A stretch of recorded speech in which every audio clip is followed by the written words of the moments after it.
of the far past, there was no war. Our galaxy was, for a long time, fairly empty and quiet. The first known species to appear during this time are known only as the Old Ones, cosmic entities that traveled across the galaxy with ease and seeded life through the He looks so different in this video. stars. Shortly thereafter, a new species began to arise, the Necron tier. Evolving under the harshness of a devastatingly powerful star, the short-lived and irradiated Necron tier try to find the secret to eternal life and to be freed from their terrible existence. As they expand through the stars, they find the Old Ones and they plead to them to share the secrets of the universe and grant them purchase from their short and painful existence. The Old Ones respond with a lol and a lamau, and with their immense power, they force them back to their homeworld. The Necron tier, filled with rage and hatred, make it their duty to get revenge on the Old Ones, a revenge that would come swiftly as a chance encounter with other gods gave them a solution. These other gods were known as the Votann, a race of highly powerful star-consuming entities. Do not fear, young mortals, for we, the Votann, will provide you with the immortality you seek. Come now, won't you shake a poor sinner's hand? Quoted from Mephetron, the Deceiver. The Necron tier accepted the Cthulhu's offer of immortality, but believe it or not, this turned out to be a ruse. A trick. The Cthulhu crafted gigantic furnaces and began the process of biotransference. The Necron No, they tricked him into becoming immortal. Like, who would say no to that? Of course. Tier willingly walked line by line into the furnace engines made by gods who devour stars and had their souls consumed instead. The short-lived, irradiated, and cancer-inflicted race of the Necron tier ceased to be, and the immortal, soulless Necrons remained. Now backed by the immense power of the Votann, the Necrons rally against the Old Ones, and the bitter conflict in the stars at this time is known as the War in Heaven. Despite creating various races and entities to aid them in this battle, the Old Ones are overwhelmed and eradicated down to the last, due to the sheer power of the Votann fat off the souls of the Necron tier, and with an army of unthinkable robotic slaves at their behest. However, the Votann are greedy, spiteful gods, and when there was no foe worth killing, they turn on each other. The Necrons then put their sights towards the Votann and lay waste to them, securing their freedom. The once subservient Necrons now control their former masters. Worn out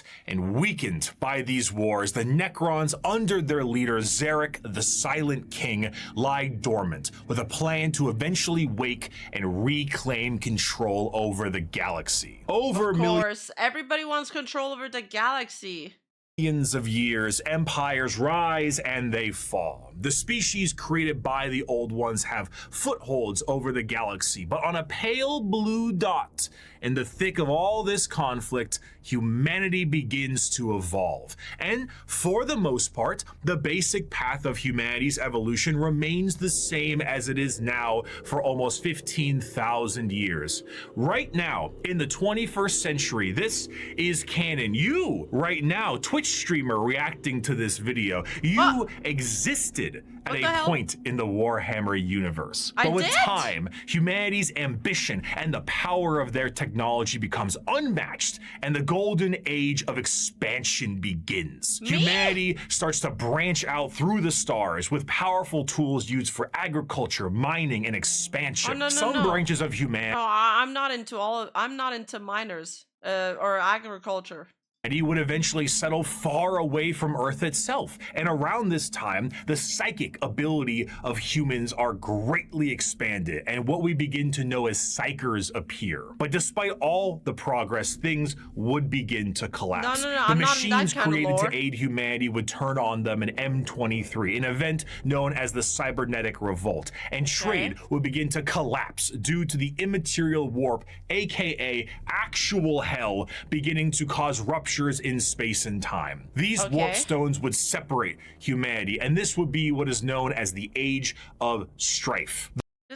Oh, okay, he's wearing a like one-eyed binocular. The warp, a sea of souls, storing all thought, emotion, and the souls of Oh yeah, I remember the warp. He did explain it in his last video. those who have passed on begin fluctuating into something terrible, as far on the horizon, something horrendous was brewing. You see, the warp isn't just a random assortment of chaotic energy. It is fairly well organized, thanks to those living in the galaxy. The warp itself acts as an afterlife of sorts, and the actions of the innumerable amount of creatures who live in the galaxy have manifested a pantheon of organized entities known as the Forces of Chaos. At their helm are three major entities: Khorne, Nurgle, and Tzeentch. However, a fourth one, Slaanesh, was about to be born. The ancient Eldar were one of the first species created by the Old Ones, and due to their extreme and unbridled excess, the birthing of Slaanesh tore a hole in the galaxy and forever split the Eldar into those. Are they actually dressed like that? They are like a mix between Mad Max fashion, clowncore, and like how people dressed in in those medieval tapestries. And yo, that guy's booty. That's booty. Of the craft world, who sought to bring their species back together, and those of the Drukari, who wished to continue what caused the birth of Slaanesh in the first place. The birthing of this fourth chaos god settled the warp storms of the Immaterium and ended the Age of Strife, but humanity was still fractured. So one man revealed himself and spearheaded an immense attempt to reunite all the fractured pieces of humanity. That man was the Emperor of Mankind. After reclaiming the nearly destroyed Earth, the Emperor embarked on the Unification Wars to unite humanity under the banner of the Imperium of Man. However, due to the very long and devastating impact of the Age of Strife, humanity as we know it is not the same. To reconquer Earth, the Emperor would need more than mere men. Great beings, known as the Thunder Warriors, were recruited by the Emperor to reclaim the Earth with ease. But these warriors are a blunt tool and had, overstayed their welcome. He would need something better, and that solution would be known as the Space Marines. Superhuman soldiers that will have the skill and cunning exponentially greater than the mortal man. These new warriors would be commanded by an elite group of his very own sons known as the Primarchs. Unfortunately though, Daddy didn't charge the baby monitor, and his 2018 sons would be stolen by the forces of chaos and scattered across the galaxy. Oh yeah, that was in the original video, I remember that. And now he's gonna go and look for them? This would begin the Great Crusade, a monumental task to take back the stars in the name of humanity and reclaim the lost Primarch sons. However, he would need the fires of industry to make this happen. Looking to the distant cousins of Mars, the Emperor signed a treaty with the technologically irradiated hellscape of the Red Planet and allowed the cult of the machine god, the Mechanicum, to supply his— The what? Did we all just hear that? His crusade. While Space Marines were the tip of the spear, their numbers paled to the vast might of the Imperial Army and Navy, the Astra Militarum, and their— Did he say the mechanic come?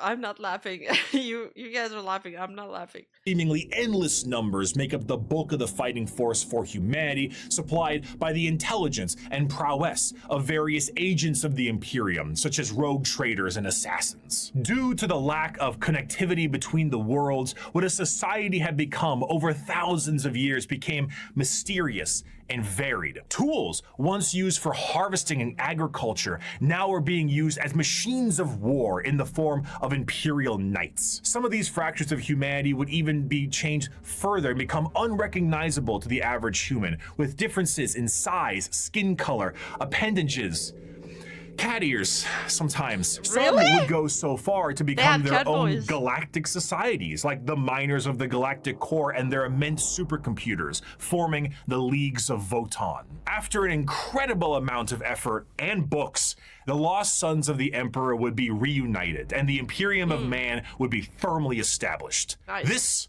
however, would not last. Of Be it course. intentional or accidental, the Emperor would not reveal to his sons the true nature of the galaxy and the terrors of the warp. And this oversight would result in one of the most impactful wars in humanity's history. The favorite son of the Emperor, Horus, would fall to the powers of chaos and turn on his father.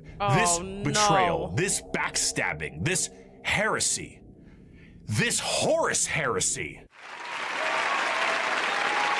would I get result it. in a split in the Imperium with devastating consequences. Half of the Emperor's loyal sons would fall to chaos and become the Chaos Space Marines, along with the God, dude, Horus had to fucking ruin everything. forces of the Dark Jesus. Mechanicum and the Chaos Knights. The conflict would Every result time he in the says absolute obliteration of Horus and the physical death of the Emperor himself. The near-dead body of the Emperor would be placed on the Golden Throne to serve as a beacon of humanity and allow for the continued ability to travel the stars, protected by his most loyal, the Adeptus Custodes. The Imperium would be vulnerable during this age of rebirth, and Terra would find itself under siege by one of the most formidable species in the galaxy, the Orcs. As time went on and memories of the Emperor's vision began to fade, Giga the Chat. Emperor would become less of a head of state and more of a religious figure, and the Imperium would change to reflect this. The leadership on a planet would be at the behest of the High Lords of Terra,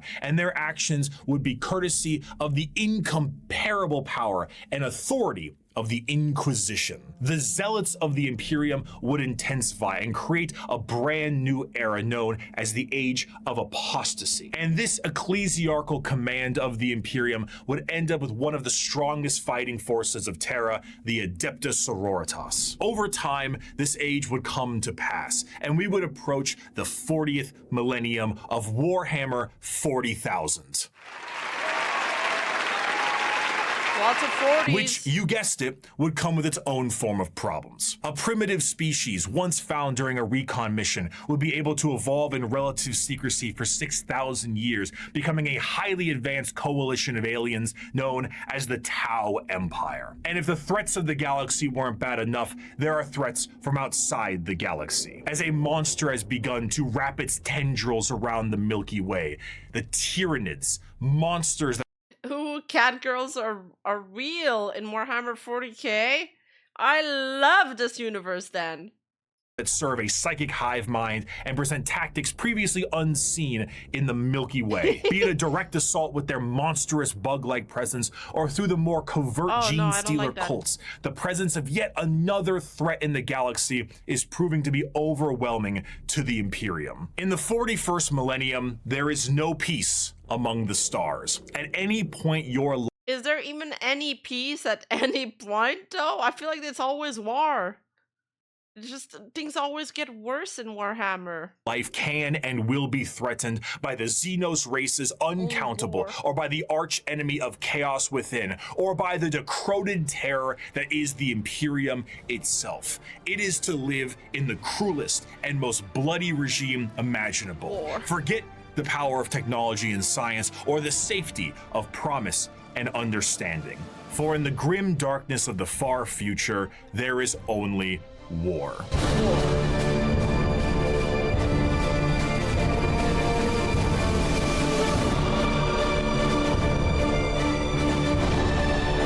Whoa. Cat girls are canon, but they're just as vicious and deadly as the Marines. They're not cute and cuddle unless for propaganda. But do they look good though? Like, are they hot?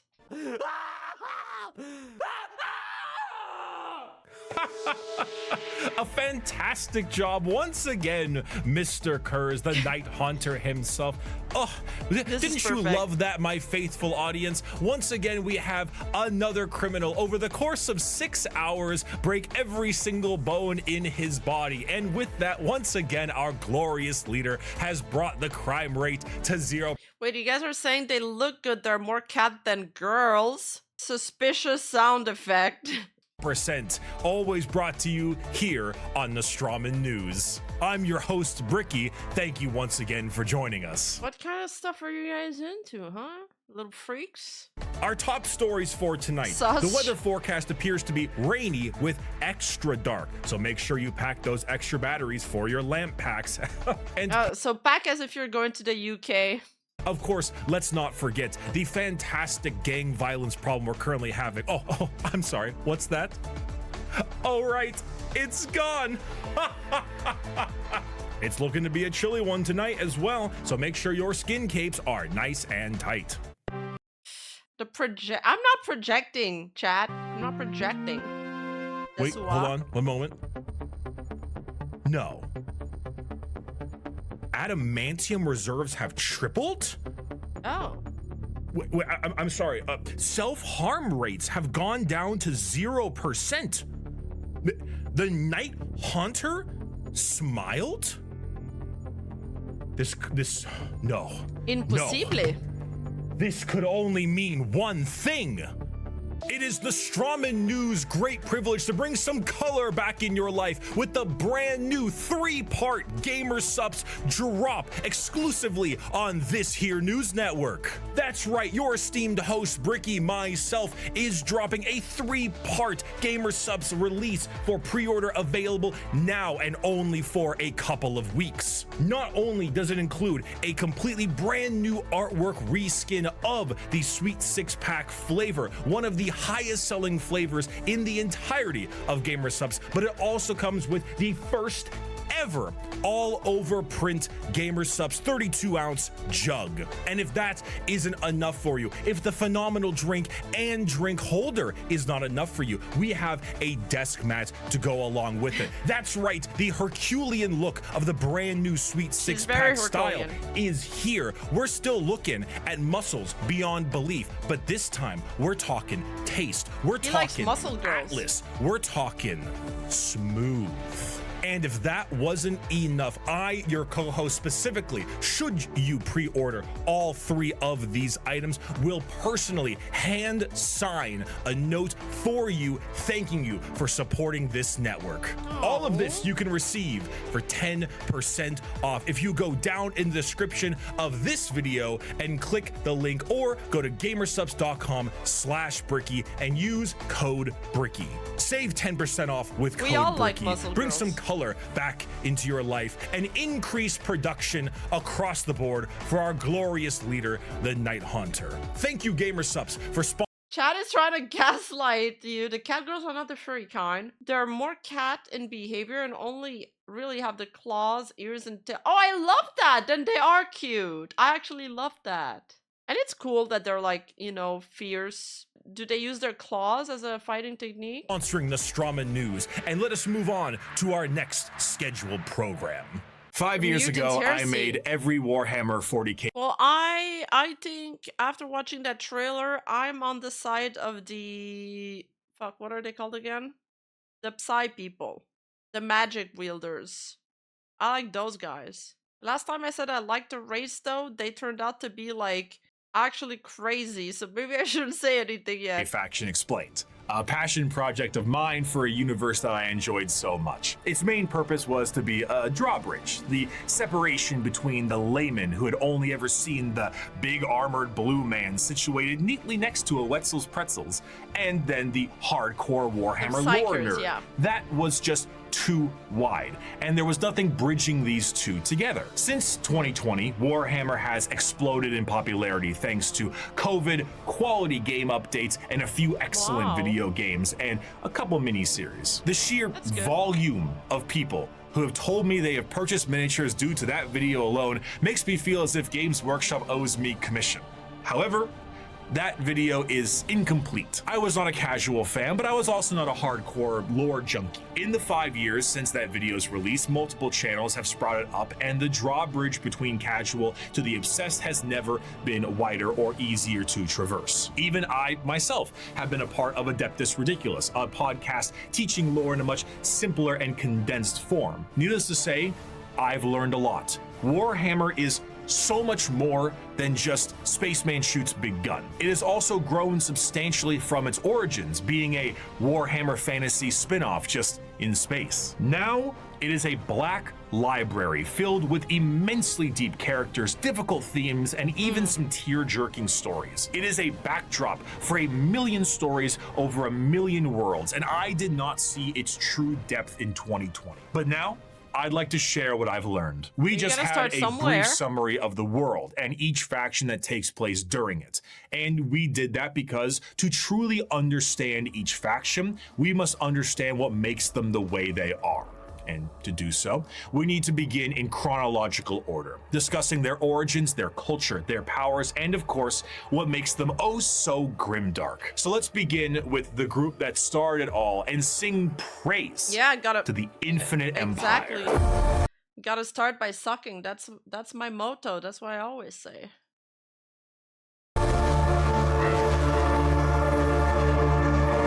As mentioned before, the Necron tier were the original form of the Necrons, an alien race far away from us that lived short, painful lives due to the irradiation of their star. Normally, this would manifest as like a sort of cancer, a space cancer of sorts. The Necrons are very much inspired by the ancient Egyptian aesthetic, but unlike the windswept dunes commonly associated with it, the irradiated hellscape the Necron tier endured was far from picturesque. This also translates into their hierarchy. They are a race of nobles and peasants. Most of the peasants would often live for their very short amount of time, only a couple of decades, while the nobles tended to have better care and would live a little bit longer, but still far less than the average lifespan of a human, even today in the 21st century. The leader of the Necrons was Zarek, the Silent King. He was the one who took the deal with the C'tan and the Deceiver. Of course, he wasn't aware of the fact that they were known as the Deceiver at the time, but the whole species was blinded by hate after being debased by the Old Ones on their quest to cure their illness. The sheer pain that underwent the Necron race can't be understated, as their fear was manic. The C'tan are, of course, gods that eat stars, and when the leader of your species tells you to march into the gigantic green furnaces to ascend to immortality, you march. The scenes from these are long lines of both the peasantry and nobles clutching their loved ones in a frantic act to save their own lives. Many of them already inflicted in the late stages of this space cancer, some of them crawling into the biotransference furnaces, trying to outrace death itself, without realizing death was the one who made these to begin with. What came out the other side was a soulless husk. And I say that literally. A soul is not an abstract concept like it is in our world, an immaterial version of oneself discussed and debated in religion and philosophy. No, in Warhammer, a soul is a real, tangible item of oneself. And the C'tan basically were just like to every single person who went in their furnaces. If you were a peasant, you came out a Necron warrior, and you as an individual have ceased to be. You have no mind, you have no soul, and your body, as you know it, is made of an extremely advanced mass. So you're like a slave to them. Of re-knitting living metal known as necrodermis. You cannot think for yourself, for you do not have a brain to think with. All you do now is await protocols from your overlords, which are the nobles who came out of the furnaces with their minds intact. Not their souls, mind you, but their minds are very much intact. These nobles now have command protocols, and they are able to command all of their peasantry and do with them whatever they wish. Zarek, the Silent King, is the most advanced of all the Necrons, a perfect metallic version of himself with incredible power and intelligence. His strength allowed him to lead the undead and the unthinking armies of the Necrons to battle against the C'tan when they were at their weakest due to their incessant infighting, and then win back their freedom. But gods cannot die. So in reality, what occurred is the C'tan were shattered into thousands of pieces, and each shard of their god was trapped in a stasis vault and mind controlled to do the bidding of the Necrons they once enslaved. The biggest challenge they face now are actually the upstarts of the galaxy. The Eldar and the Orcs were quite prominent, and as you can imagine, a galactic war really takes its toll on the joints, or I guess the servos. It was in their best interest to wait out the galactic rise of the other races and come back at a more opportune time. So they went into stasis via these massive tomb complexes hidden beneath various worlds, biding their time until it was once again their opportunity to rule the galaxy. Zarek, the Silent King, as penance for his failure to his people, exiled himself into the darkness between stars for the next 60 million years with his perfect memory, a constant reminder of the doom he inflicted upon his people. That's awful.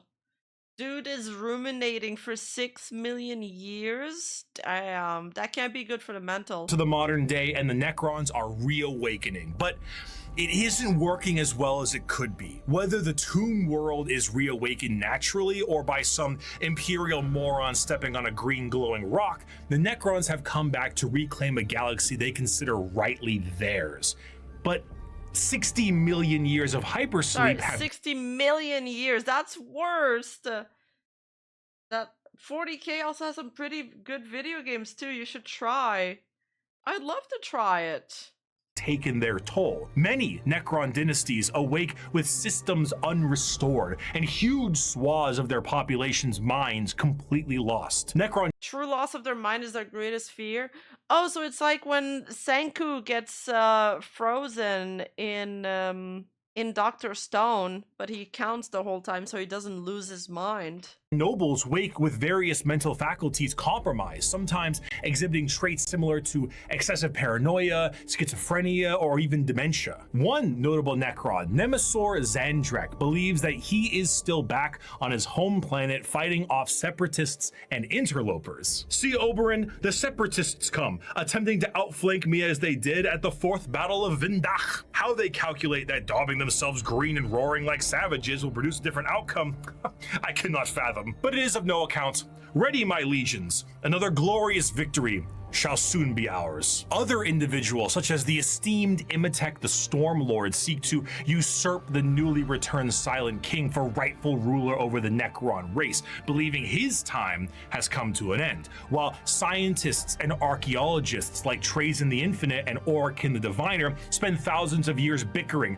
over artifacts and petty squabbles. Truly, the Necrons are a faction of unthinkable, unimaginable power, held back entirely by their own hubris and 60 million years of stasis. It is a species that does not know of time, only of the ravages brought by it. A pharaoh of a dynasty may just be as frightened to awake completely mad as they are to be assassinated while they sleep. Thousands of years pass in an instant. There is a play, like an opera play, a retelling of the war in heaven in the Necron culture that takes 40 years to witness, because why leave? You have no need to eat or vacate your bowels. You are immortal, but you are soulless. Despite that'd be OP for a streamer though. Immortal, don't need to eat, don't need to go to the bathroom, aka idle meetings, and you have no soul, so you could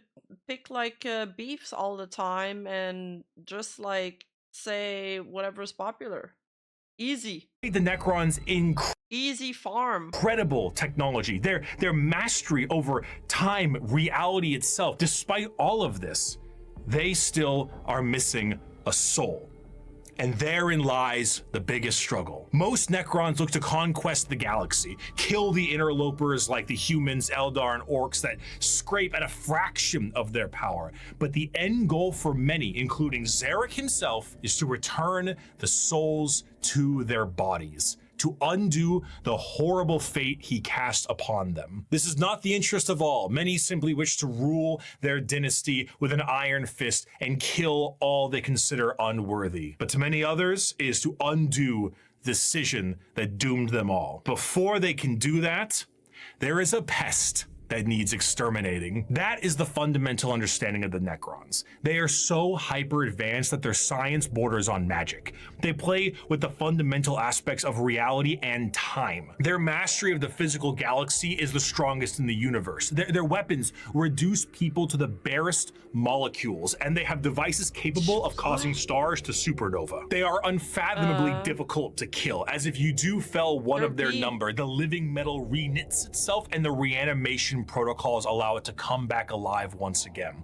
They're masters of teleportation, and often killing a Necron fully will just have its consciousness translocated back to their tomb world to await reassembly. Normally they utilize large phalanxes of warriors and honorary combats, but some of them have fallen to various mind viruses. The destroyer cults are hell-bent on killing anything and everyone that lives with an overwhelming force. And then there's the flayed ones, Necrons cursed with I have no mouth and I must scream, a panic attack virus, as the last laugh of Landogo, the Flayer Catan. Slowly losing their minds, they strip apart their foes and adorn their bodies with the skin of their enemies, trying to better return to their old feelings of flesh and blood. The Necrons are a degraded version of their mighty empire, and still one of the biggest threats in the galaxy. The only thing keeping them at bay currently is their awakening sickness and their infighting with no care to the timeline. But they are coming, and slowly they plan to rid this galaxy of the vermin that inhabit it. My people shackled the stars and broke mortality when the species you sprang from had barely left the slime pools it spawned in. Our wars burned reality, and the dominion of our kings is without limit. The ground you tread on is not yours, it is ours. The war. I like the prose in the book. Is it written all by different authors, or is it written by a single person? In heaven was a catastrophic time for the galaxy, and as stated in the above quote, burned reality. Of course, souls exist in Warhammer, and in the case of the Necron tier, they were consumed by the star gods. This begs the question, however, if you were to pass on, expire, as one might put it, where would your soul go? The answer to this is the warp. In Warhammer, a soul is real, and so is hell. The afterlife, the Empyrean, the Sea of Souls, the Immaterium, all of these names refer to the dimension parallel to our own known as the warp. Now, the warp is not like our reality. It does not follow the classic normalcy of time and space. It is defined as the Sea of Souls, and it acts like this in a more literal way than you can realize. To imagine the warp is to imagine the sea itself. Hell is real, and you can surf on it. It has a current and can become more dangerous depending on where you go and how bad the weather is. As the Immaterium is a reflection of our reality and of our souls, all thoughts, all emotions, all feeling that goes with a soul is passed on into the warp. If an entire planet decides it's going to engage in a blood-fueled rampage of murder and gore, then the warp around that planet will be affected in a similar manner. It's not something that you can see. It is a parallel, not perpendicular dimension. But it is changing. To expose oneself to the warp for any period of time invites certain death outside of the most iron-willed of individuals, and to stare into it will drive one mad. Much like the open seas, things dwell in the warp. Whether these beings were always there and were just emboldened by the carnage of the galaxy, we can only speculate at. At a time, you could say it was more calm, but a certain faction's galactic war in heaven didn't do it any favors. Now the warp is turbulent, and its realms belong to a pantheon of gods known simply as The forces of chaos are beings that serve directly under their patron deity. There are 4 current gods of chaos at the moment: Khorne, Tzeentch, Nurgle, and Slaanesh. Each of them represent various facets of and emotions of sentient species and play a great game against one another for total control over their realms. Interestingly enough, while their disciples— There's death to the warps. Okay, so it's kind of like there's death into that dark alternate world in Berserk too. have physical forms we can understand, the Chaos Gods do not have a physical visual that you can perceive in reality. So while there are tons of fantastic fan art, we do not know what they truly look like, though they are conveniently color-coded. Khorne is the god of blood and murder, carnage and slaughter. He is the one who is most powered by the wholesale killing of any living thing, for Khorne cares not from where the blood flows. With a sacred number of 8, he is the lord of all things involving killing and blood and gore. The champions are extremely strong as well, with monumental muscles and extremely large weapons. A true analog to Khorne would be his greater demon, the Bloodthirster, an enormous muscle-bound flying devil with an axe so large it splits tanks in a single swing. They move into battle with armor of brass adorned by the skulls of their foes and pools of— Wait, whatever they're fighting, that looks cool. That looks so cool. It's like an ice queen with like a sword and some kind of, oh, it looks like some frost powers. Freshly spilt blood. This may appear to be quite frightening, of course. Demonic, yeah, Khorne is a grain, that's what I was referring to. But in the world of chaos, all emotions feed one of these gods in one way or another. If you were to define Khorne with single words, you would use blood, carnage, murder, skulls. But you'd be missing out on important ones like strength, honor, prowess, courage, and skill. Khorne is not just about the wholesale slaughter of people. He is about the honor and power. Yo, they're riding some kind of worm thing and they have like chains in it. Of martial combat. The true strength there is in besting someone in physical strength and skill. Of course, a murderer would be someone who would feed Khorne, but a soldier could feed Khorne. A martial artist or professional fighter could feed Khorne. A warrior, good or bad, feeds Khorne. A diplomat does not. A premier soldier does. A GoFundMe does not. This is what leads many mortals down the path of Khorne, for he will bless those that bring him enough skulls. And in a world this destructive, there are many ways to reap a high tally for him. Prepare the Dreadclaws and unchain the Mad Ones. Glorious battle awaits us today, for the world below has refused to surrender. Let us descend upon them with fury and rage, giving no quarter and sparing only those warriors who fight well enough to earn a place amongst us. As to the rest, their lives and possessions are ours, but their skulls are for Khorne. Normally, if I ever want to explain Khorne, I just kind of show them this clip. I'd never stab you in the back, Shepard. Warriors like you and me, straight to the face. Moving on, Tzeentch is the second god, the god of trickery. Wait, was it supposed to be sarcastic or is it true, the clip you just showed? And mischief, the changer of ways, the great conspirator and the architect of fate. With a sacred number of 9, Tzeentch is truly the god of change in all of its forms. But there is an obvious undercurrent of mischief and cunning. Tzeentch is such a liar that his pants have gone thermonuclear. I'm sorry, I'm not pausing a lot in the video because it's already like an hour and it's already 2 hours long, and I don't want to make it like a 5-hour react. I don't want to bloat it. Where the f is it? His favorite pastime is asking questions that have no answers while simultaneously making up answers on the spot to a question he didn't ask. Have you ever had a dream that you could do so you Oh my god. You want him to do you so much you could do anything? He is such a conniving little bastard that every emotion of lying, of scheming, of trickery is a direct way to help feed him. An unfaithful partner, a politician, a spy.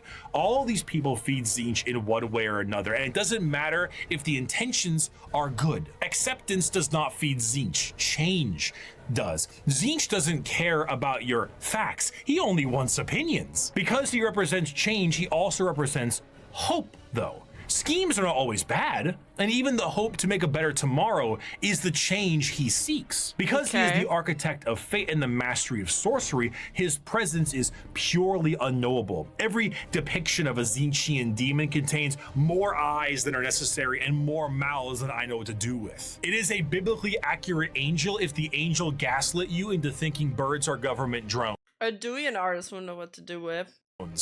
But are they? The creatures at his disposal adorn themselves with the knowledge of sorceries and the unknown, all to provide a mind-crushing experience. Fighting demons from outside of our reality is difficult enough, but fighting demons from Why are they all fighting with books? unreality, purposely attempting to trick you, is a whole new thing entirely. And that is before we even get started on the gigantic bird of sorcery you're going to need to face. Do not ask which creature screams in the night. Do not question who waits for you in the shadow. It is my cry that wakes you in the night, and my body that crouches in the shadow. I am Tzeentch, and you are the puppet that dances to my tune.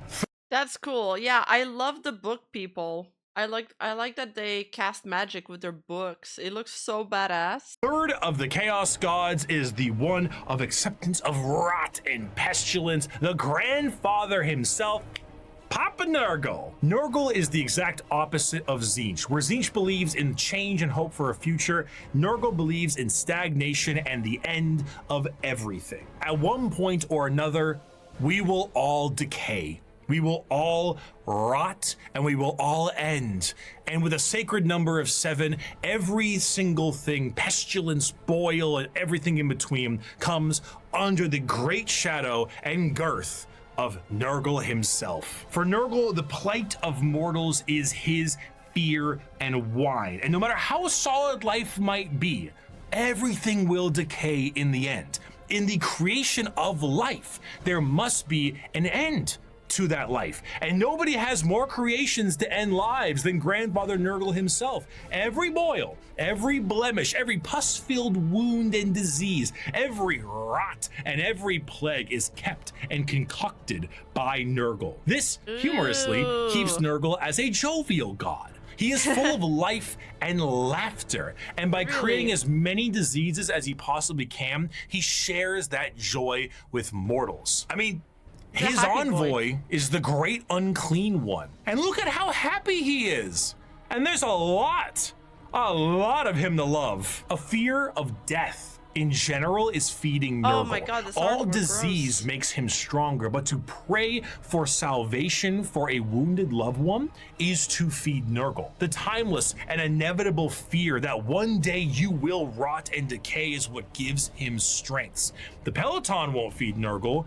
Licking the doorknob on a public bathroom certainly does. However, should you embrace your grandfather's gifts, you may find an end to your pain.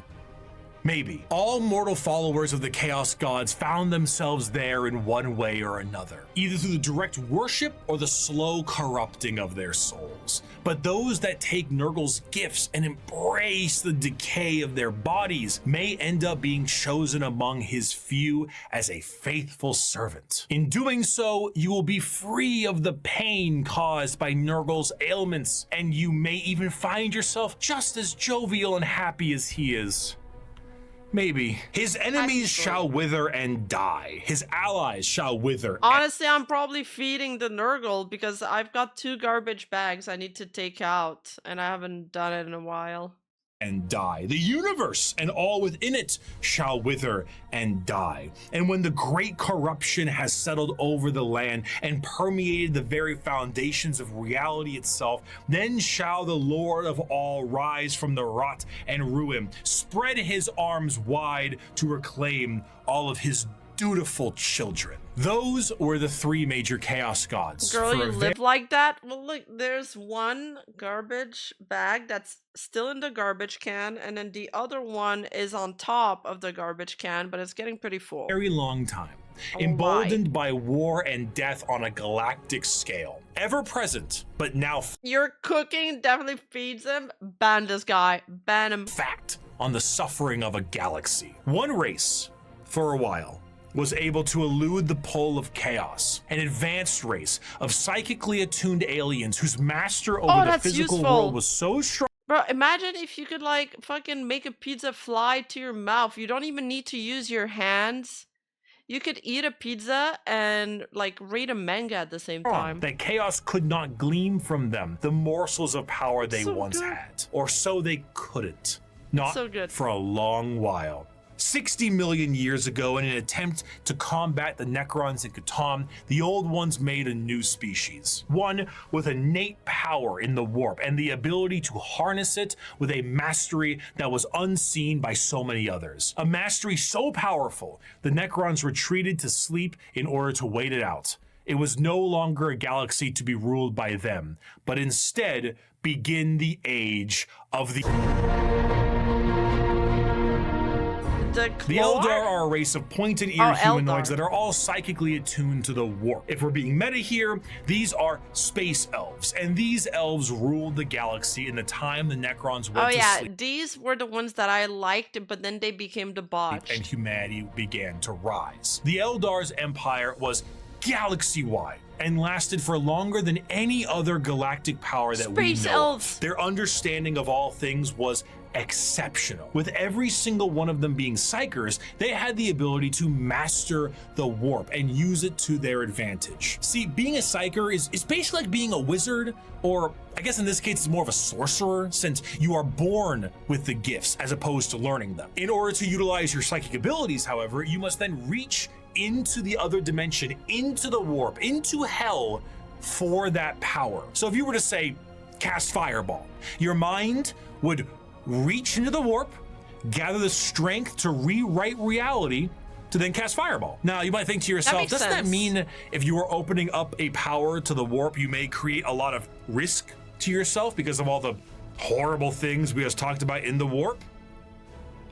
Yes! However, in Warhammer 40k, willpower is a real, tangible thing, in the sense that in its own right, it can be weaponized. Being strong of will means being strong of soul, and being strong of soul means you can resist the pull of the warp that much more. A more inexperienced psyker opens up a hole into the warp that is large, and that hole widens to get more power, allowing evil things to get in. A powerful psyker is able to open a very small hole, but with immense force, to get the same amount of power with less risk. The Eldar are master psychers. Every single one of them can call upon the warp, and over millions of years they have perfected it so much so that they can weave structures out of it. In some species in the galaxy, they utilize the warp itself for interstellar travel. The Eldar ain't having any of that noise. How about we utilize a fancy alternative mode of travel that is substantially safer than the old ones created, called the webway? What about dying? Miss me with that. We no longer age. And if we do, we can just be reborn like that. Food, water, materials, we make things out of distilled warp essence itself. We sing unreality into cathedrals to dine in. What truly could the Eldari Empire possibly fear?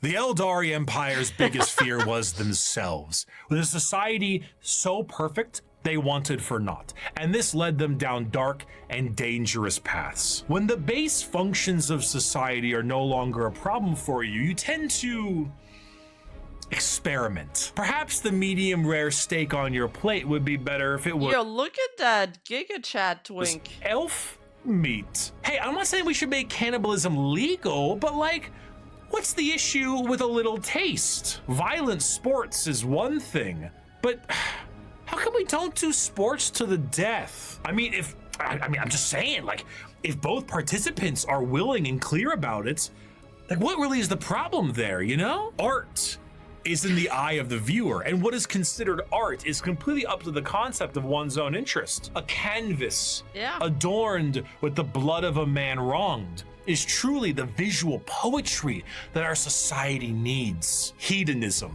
with a slow and consistent hedonism, the Eldar slid back. I love the thumbs up on the thing. Backwards into debauchery of the sort I cannot discuss on this YouTube video. Murder on stage, delicacies and drugs distilled from one another, the trade of slaves and concubines, and much, much worse. The Eldar physiology has their emotions heightened, and they can feel more than a human does. So while it can provide lows of pure despair, it can also provide greater highs than you have ever known. And swinging between the two of them was the Eldar game. The Warp took notice of this heavily, and it began to react. On a galactic scale, the debauchery and the hedonism of the Eldar race caused levels of warp storm so pronounced and so volatile that it cut off interstellar travel for all those who used it. Communications between planets was removed,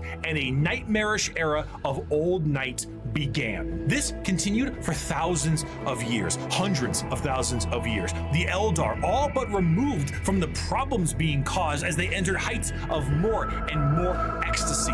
They needed more and more and more. Nothing was ever enough. More murder, more torture. It's art, it's delicacies, it's life. This silence offends Slaanesh. Wait.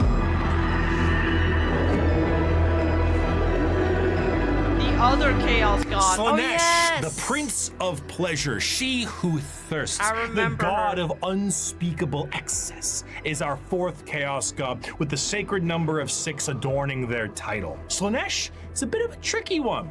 They all have tons of mouths. She's smoking a hookah with this one. She's got one in her. Because with our belly. other 3 chaos gods, there was a certain understanding of human emotions and desires. But for Slaanesh, that desire is how they get their power. The words to be used would be decadence, pleasure, perfection, passion, excess, and many others. The pursuit of more, the want to do more, experience more, become more. That's what gives Slaanesh their gifts. A lot of people believe that Slaanesh is something that originates with sex, specifically, and it makes sense why they assume that. The visuals of Slaanesh patrons are all very lithe and sexual, but they are also intentionally androgynous to appear attractive to a variety of intrigues. However, to think that Slaanesh specifically derives from sex would be mistaken. While it is true that a lot of humanity's actions can relate to getting laid, and Slaanesh is the dark prince of desire, it's more on the lines of feeling an excess of an emotion. It is excessive touch and scent and desire, and a lot of that has to do with sex. That's why it looks like sex, but it's more than just that. A patron of the arts may feed Slaanesh, one that That's like my friend's Funko collection. aspires to become the perfect chef or master of their craft, and the sheer pursuit of that alone will feed Slaanesh. Whiplash is Slaanesh's absolute favorite film. Videos where people beat Elden Ring on a dance pad feed Slaanesh. There are no 2 words in the English language more harmful than good job. But is there a line? No, man, no. This also moves into the concept of feeling. Sensation is a majorly Slaanesh-coded thing. It might start off feeling good, but then you get to play around a little bit, you know? You play with a little bit of pain. Light pain might not be enough, so you might want more. Or inflicting the pain could be your jam. Music can increase to volumes that may hurt your ears, and even then that might not be enough. More. You must have more. Many of the disciples of Slaanesh carry a demonic form in their lithe grace. The Keeper of Secrets is his chosen envoy, and their movements are a blur of dance and pain with an aura all the more fatal. They dance and sing, but there's always a form of malice behind every action they take. An alluring gaze that will pull you in right before. Like, they would almost be cool, but then they're just a bit too freaky for me. But if not, like, they would almost be cool. Or the demonic entity can crush you in that grip. Slaanesh's palace has 6 layers surrounding it, and one of them is the excess of gluttony, where the participant finds themselves in a beautiful banquet full of the most delicious foods imaginable. Tables great. of delicacies I and love rivers of wine tempt the user to such a degree Dude, I would love that place. that they cannot stop stuffing their face, unaware that the things they are eating are very vaguely familiar meat. If one does not see themselves drowning in the river of wine, they may soon fill their bodies up so much that they cease to function and fall over, becoming part of the banquet themselves. Okay, never mind. I spoke too soon. That is one of the 6 layers of Slaanesh's palace. This was the ecstasy that the Eldar civilization indulged in for millennia, and did so at a monumental scale that they created a god from it. Find pleasure. Remember Tom? Yeah, he's delicious. In every moment, indulge in every whim. Let lesser races feel the burden of their crude lives. We are beyond such concerns or worries. Every power is ours to use, every sensation ours to experience. We are truly masters of the galaxy, and all others exist only to satisfy our curiosities. We have earned our position of power. Let us forever taste the fruits of such achievement. Time itself is ours to command. We are eternal. What the fuck? I just entered. Bad time. Don't look at the stream. Don't look at the Gangoons. They come Satan title card. What the fuck? What is this title card? I swear we're not like that, new person. Henry. With the birth of Heinrich, Slaanesh, the Eldari Empire ceased to be.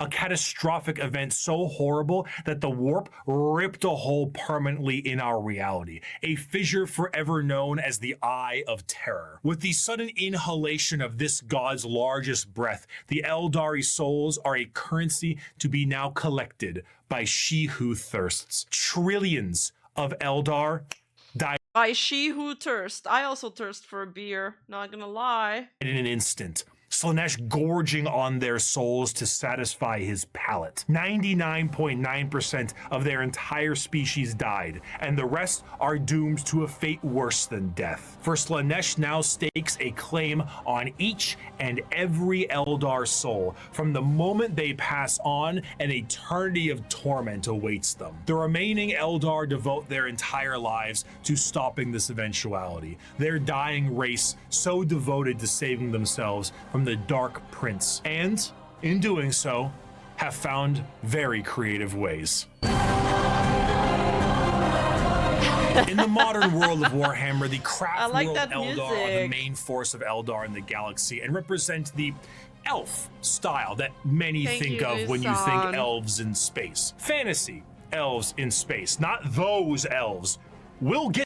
Does the me in your head mock you as it should? It mocks my cooking, but I giggle about it. Yeah, that was a good title card with his expression. That was great. To them, a craft world is a monumentally large starship, the size of a continent, that acts as a form of flotilla. During the highest reaches of hedonism, many Eldar saw the demonic writing on the wall and began to try and seek asylum from their own debauchery. Those Eldar left on monumental craft worlds into the far reaches of the galaxy and saved themselves from Slaanesh's awakening. The main thing the craft world Eldar seek is to temper their minds and bodies in a way that will never allow them to slide back into their old ways. Yeah, so they're like the complete opposite of the space elves. The representation they carry is that of a more feudal Japanese motif. Eldar follow paths as they age, the path of the warrior, the seer, the poet, the diplomat, the bone singer,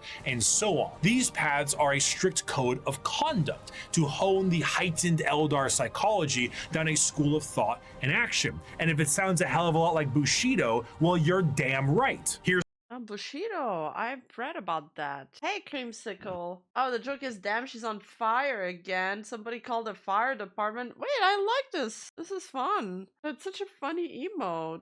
a medal and a soul stone. Don't lose it or an eternity of torment awaits you. Going through these paths will allow you to take up not just a role in Eldar society, but keep your mind clear from the past worries that plagued them. Every Eldar is said to be a psyker, however, very few of them actually utilize their psychology psychic powers for fear of tempting she who thirsts. A large amount of emphasis is also put on ancestors of the Eldar and learning from them the farther you go down a path. They look so goofy dressed like this, though. I can't take them seriously. This can sometimes be seen by the large variety of jewels adorning even the that armor guy. of Eldar. Those are called soul stones, the biggest middle finger to Slaanesh they can think of. See, when an Eldar dies, TBH, I shouldn't even complain or criticize anybody else's fashion because I love clown core. I love this kind of outfits, but it's just funny because I feel like it doesn't fit with the 40k Warhammer universe. these stones act as a backup, and instead of their souls going to Slaanesh, they are then trapped and stored in this little You think stone. I'll love the so when clowns the coming Eldar up? say they commune with their ancestors, they mean so very literally, as the spirit and soul of generations before them are stored here. Often, larger structures may contain vast amounts of soul stones, such as the Infinity Yeah, I am a jester. That's true. Why are you slandering the Eldar? They're the inspiration of the Protoss race. You know, their fashion is a bit different. Circuit in the craft world itself, They don't look like Zeratul. allowing the souls of the dead to help power their enormous starship. The young do not desire the discipline of the path, but rather their curiosity drives them to try every fruit from the tree. Thus, it is that so many take the path of wandering or the path of damnation in their first years of adulthood. And so, the great tragedy of our kind is played out again and again as the number of our people shrink from generation to generation. These paths, when completed, allow an Eldar to move to the next one, then the next one. However, since this is the grim darkness of the world, many of these paths rely on combat. The Eldar actually had gods at one point: Cain, Vol, Isha, Azaryan, and so on. These gods are aspects of the Eldar pantheon, and while many were killed in Slaanesh's creation, their teachings live on. For some, the strongest devotion to the Eldar gods is to join the Aspect Warriors and embody the wrath of Cain, their god of war. While guardians of the Eldar craft worlds are more akin to a trained militia, the Aspect Warriors embody a particular variant of the path. Each are led by a Phoenix Lord, a name passed down from generations and embodying the souls of prior Phoenix Lords with each new one. The Howling Banshees, led by Jane Zar, Fugin and his Fire Dragons, Baharoth and his Swooping Hawks, or Malgan Ra and his Dark Reapers. Each aspect shrine carries with it the Eldar way of war.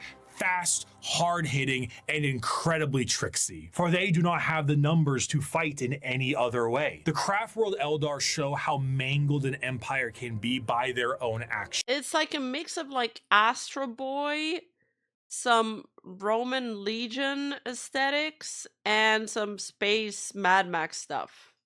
They once ruled the galaxy in an honest, non-hyperbolic way, but in the end, they were bested by themselves, and their most prominent remnants are forced to drift aimlessly through the galaxy, trying to save their species from extinction and resist the temptations of she who thirsts. But for some, the party, it's just beginning. Hell yeah! Rave party!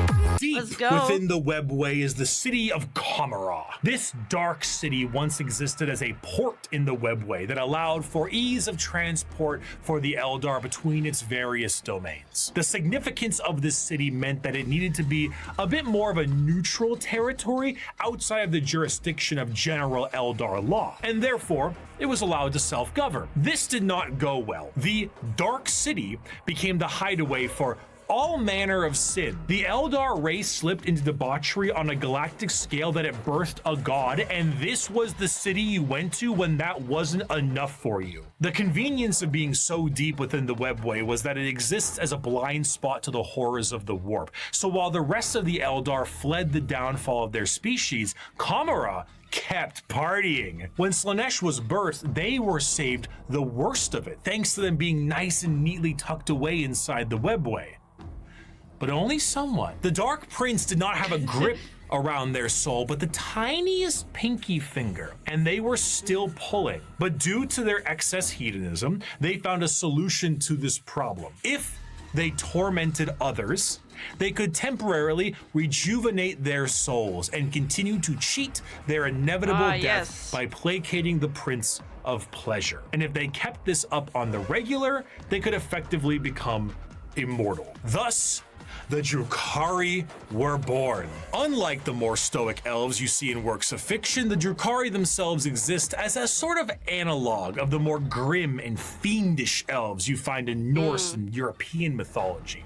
The Drukari are soul vampires, but the more basic means to feed are hardly enough to keep them going. This desire to feed is known as the thirst, and to quench it effectively, they have mastered the art of biotechnology and dark sciences to really juice themselves up on the crispy soul sprite from the vending machine called the Galaxy. The majority of juiced himself up. I like Drukari that. I like the way he's explaining things. It makes them easy to understand. I feel like I understand more. At first, I was a bit overwhelmed in the intro, but as the video's going on, I feel like I'm understanding things a lot more. As pirates and raiders and slavers. They go into our physical reality and drag people back to Kamara to commit atrocities that go beyond any imaginative torture a human can think of. The Drukari are organized in various groups throughout the Dark City to accomplish this in a more organized and extremely brutal way. The Cabals act as the main warriors of the city, led by their archons. Witches and succubi act as entertainment for Kamara in gladiatorial arenas, and the flesh-crafting homunculus keep the Drukari alive and discover ever increasingly more painful ways to torment their ever increasingly large supply of slaves they are brought. The Dark Eldar see the other inhabitants of the galaxy as little more than cattle, livestock that can be brought to bay or slaughtered at any time. Their fodder, however, is not meat and muscle, but the anguish and despair of the weak. The Dark Eldar do indeed drink blood, but also tears, and most sustaining of all, the raw essence of pain they wring out of their captives. The truth of the matter is that Drukari sustain themselves on the suffering of others, not just morally, but physically. Kamara is a city rife with backstabbing schemes and murder. How do you like your suffering and torture? Slow and creative. It is the worst back alleys of the worst ghettos at the best of times. Nothing is more horrifying to a Drukari than death, for death will see them in the talons of Slaanesh for an eternity. Okay, so the Dark Eldar are sadist BDSM drug-dealing space elf pirates. Got it. Of torment. So they do everything they can to stop this. The homunculi covens regrow dead members from pieces of flesh as bargaining chips. The succubi create grisly gladiatorial spectacles that literally rejuvenate the audience members as captives are murdered for sport. To be captured by the Drukari is one of, if not the worst fate imaginable in the world of Warhammer 40k. In a universe built on war crimes, they are the most debased war crimers of all time. To be tortured and sacrificed in the gladiatorial arenas is a blessing, for you have escaped the fate of being in the Fleshsmith's control group, or being turned into a living and breathing piece of furniture for an Archon's quarters. In a cruel twist of fate, a newly born Drukari does not arrive into this world loving torture. It is something they must grow to love. Grow to appreciate the suffering of other beings in order to survive in the world they have been brought into. If they succeed, they become some of the worst monsters in the known galaxy, a dark reflection to the craft worlders and a taste of what Eldar society was like before the fall. If they do not succeed, they must find purchase elsewhere. Often those will join smaller parts of Eldar society like the Exodites or the Harlequins. Exodites believe in a pre-industrial variant of their society, often retreating to more lush worlds to ride dinosaurs and live off the land. Prehistoric style that I would normally laugh at if they weren't riding dinosaurs like ballers. The Harlequin dancing troupe are a subsect of Eldar that are more than just a little strange. A carnival of dancing jesters that serve the Eldar laughing god of Kegarak. They arrive never when expected and leave just as quickly. Blur. They're actually so cool. Of light carry their footsteps as they dance their foes into a grave. Combat is just as much of a joke as it is a play on bloody murder. They travel and aid many other Eldar and This is my sometimes even faction. humanity This is for it. reasons we can never understand. Perhaps one day we would have, were they not stripped of their army book and folded into the Eldari Codex. So I suppose it'll have to stay a mystery, or maybe it was one of Kegorok's master plans to get back at she who Space thirsts clown. and save their Shaco Lord. species. Who could know? Perhaps it was all a sick and practical joke to Kegorok, and he would just find it very funny to watch me fumble the discussion of one human on a tiny blue planet across the galaxy. Oh, speaking of. Before We're the fall back of to the the Eldar, humans. Earth, or Terra, as it's called, was in ruin. One man who looks to put the pieces back together. Where did he come from? We don't know. Some say he was the result of early shamans. Some say he is the final old one who escaped their species genocide. And those that are smartest know the answer is it doesn't matter. He revealed himself as the Emperor of Mankind, and he was tasked with the most monumental upheaval of humanity possible. The Eldari's warp fluctuations had turned the golden age of humanity into old night. Interstellar travel cut off? Check. An AI uprising? Check. Brand new psychers popping up and not knowing how to handle their powers? Oh, check. Demonic incursions? Check. Thousands of years this occurred, and now the Emperor of Mankind showed himself to put the pieces back together. Unifying Terra under his rule, the Emperor founded the Imperium of Man and ruled it with an iron fist. He was the supreme leader and nothing could stand against him. He wished to remove mankind from the yoke of its former failures, and he knew he would be the best leader they could have because he was right. AI banned, religion banned. You did as the Emperor told you, or his Thunder Warriors would put you in your place. That place often being a grave. Now, Terra was thriving, but humanity needed to reclaim its long-lost brethren scattered across the stars. But to do so, he needed those that could build him a fleet truly meant for the reconquering of the galaxy. And so he turned his attention to the red planet of Mars.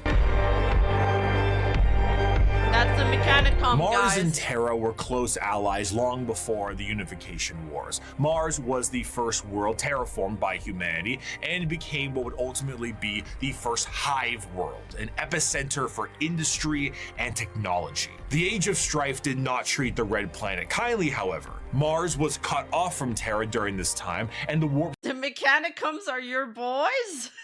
storms that ravaged the planet turned it into an absolute nuclear hellscape. Those who were on the surface were turned into your run-of-the-mill mutant if they even survived the bombings they inflicted on themselves, but others were lucky enough to escape beneath the red sands in powerful fallout shelters. These became their generational habitats, but this resulted in extreme reliance on technology and those who could use it. They began to view the technology keeping them alive less as a technological advancement and more of a divine intervention, with those skilled in it as priests. The Martians began to worship the power of the machine, and this resulted in the formation of the Cult Mechanicus, the belief in a holy trinity known as the Three-in-One. The machine god, serving as the spirit who gave rise to all technologies known, the motive force, the deity that gives all life its ability to live, and the Omnissiah, a physical manifestation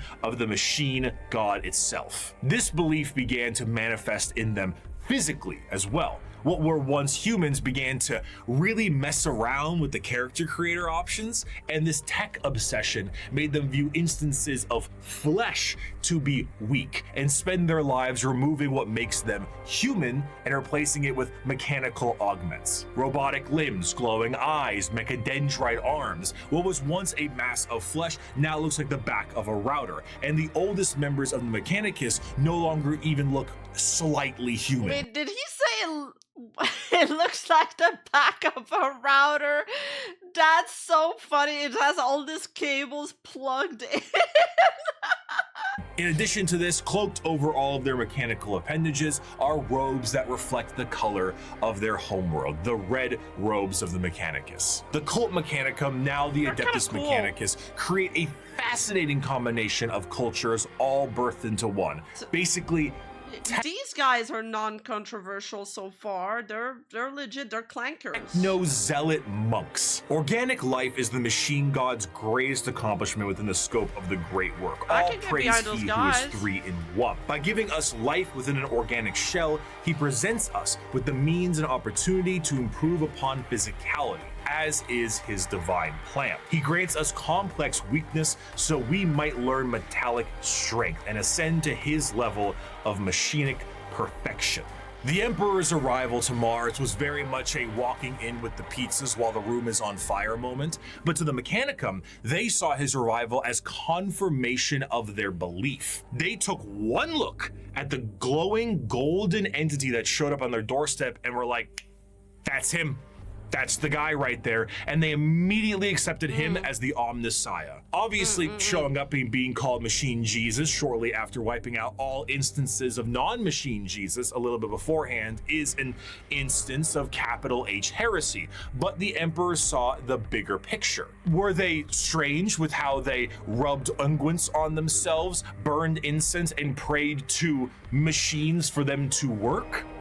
Sure, but But they're kind of like a mix of like priests. No, there's another word for that. Like, I don't know, like these ancient priests and like some cyber machine stuff. that's a lot of production right there. So the Emperor devised the Treaty of Olympus Mons, a unifying agreement between Terra Yeah, they're and tech Mars. priests. And this union would be permanently etched into the Aquila of the Imperium as the two-headed eagle. One head for Terra, and the other for Mars. The forces of the Emperor would be supplied with all the technology and weapons they needed to reunite the scattered remnants of humanity under one banner. And the Mechanicum of Mars would be able to keep doing what they were doing religiously and scientifically, so long as they kept up their tithes. But how can you pray to a clanker, though, a machine? Like, it doesn't have a soul.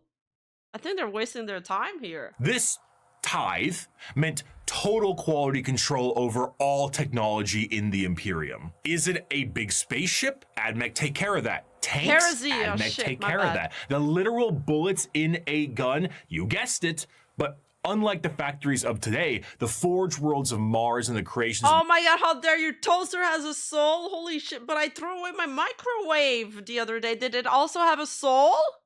I killed my microwave.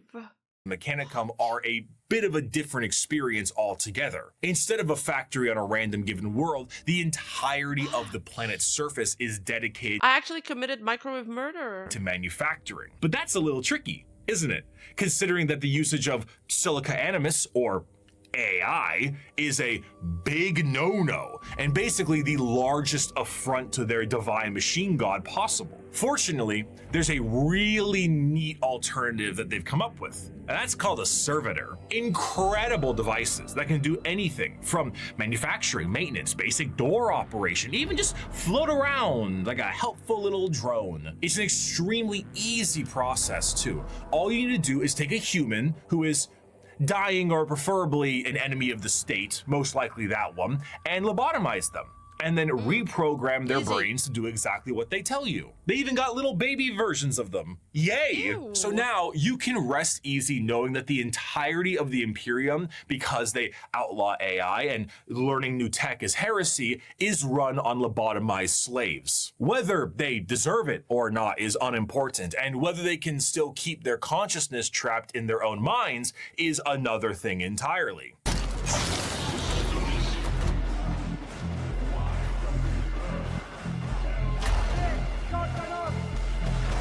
Aww. Says, why does it hurt?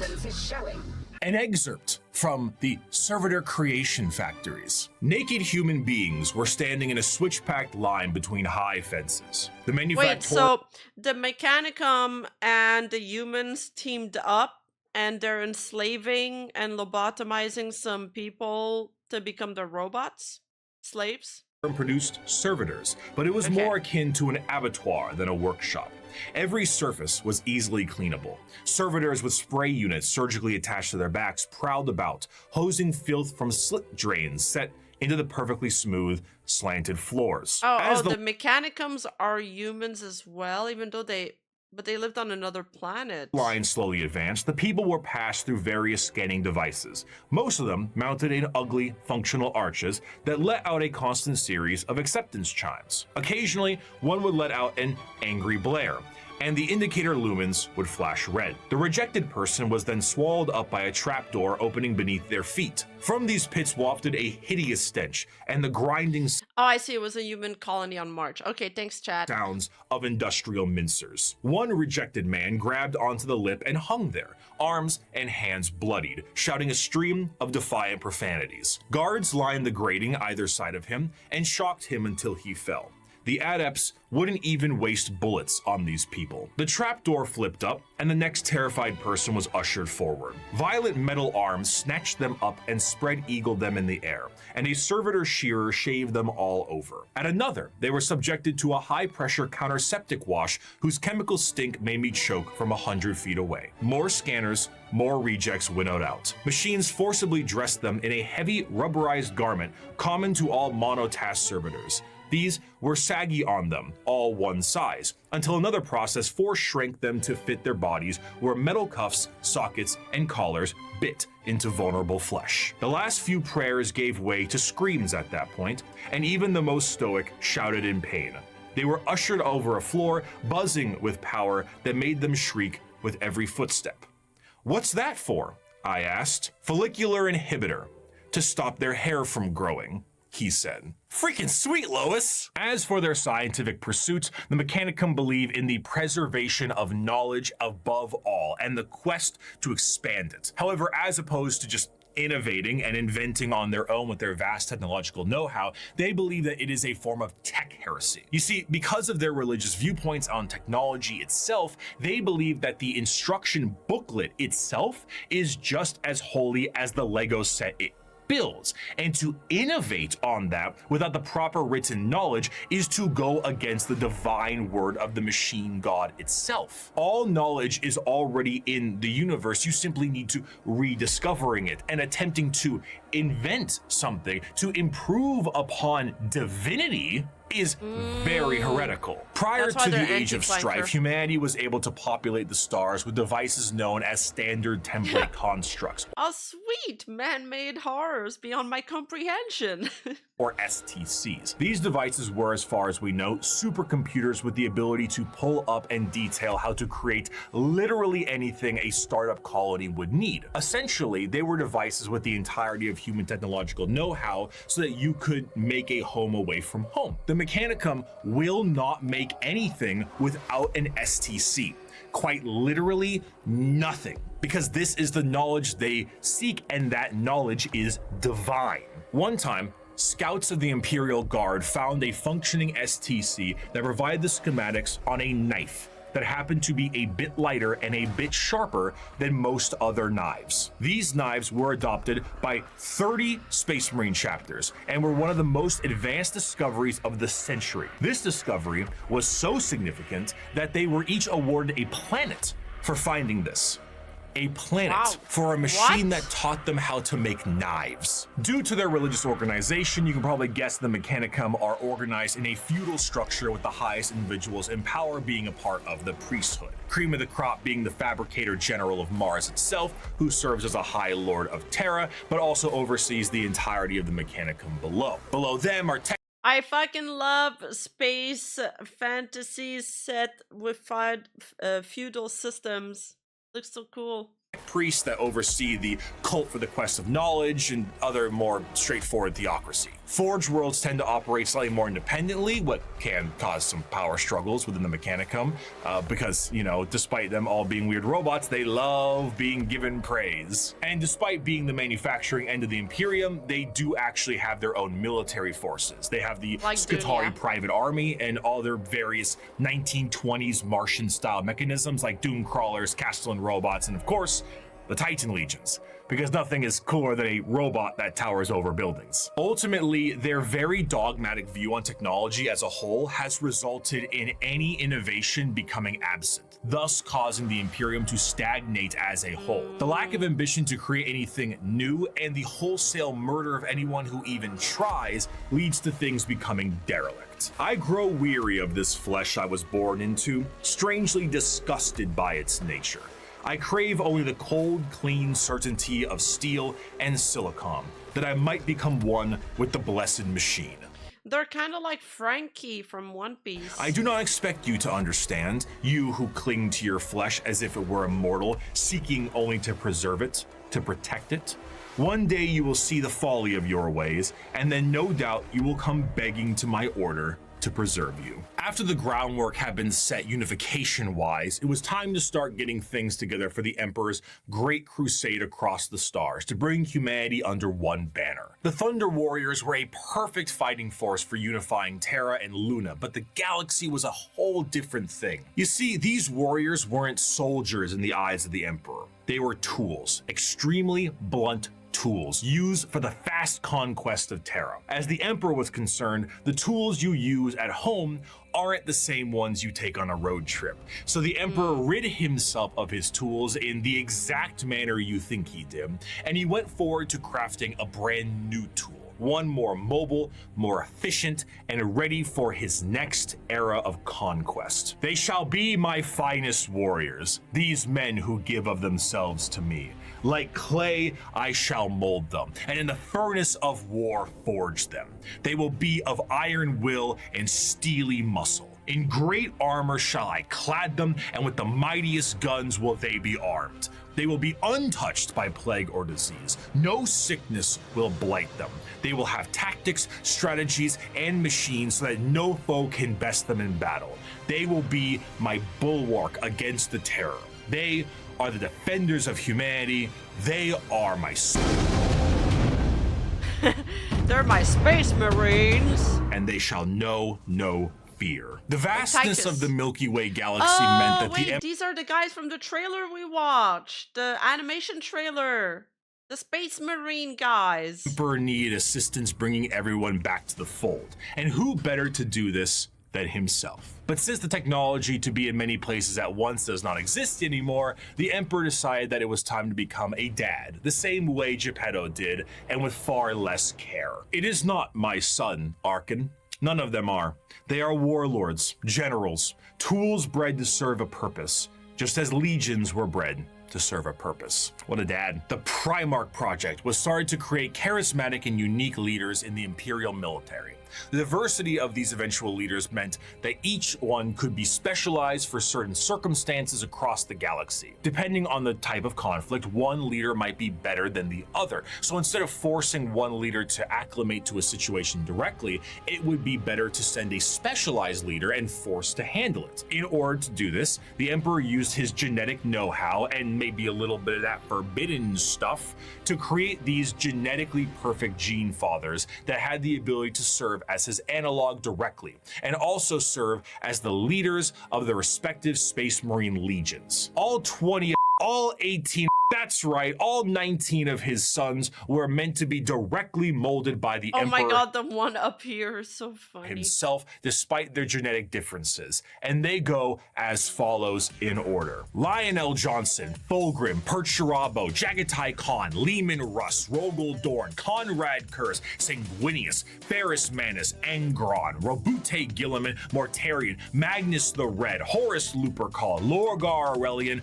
Vulcan, Corvus Corax, and Alfarius and Omegon. His sons, finalized and crafted to be the warriors he needed them to be, were complete. But he may have decided to do a bit of dabbling with things he shouldn't have, and paid a price. Before the Primarchs were ready to go, an intervention by the gods of chaos prevented his plan from being completed as intended. Though the sources vary, The ultimate result of the Chaos God intervention was that all of the Emperor's tools were scattered throughout the galaxy at unknown places and times. Each one of his sons ended up in a completely different world, and instead of being able to directly influence their upbringing, these children were instead forced to experience the unique nature of their respective homeworlds. Some had a great time and lived in general luxury.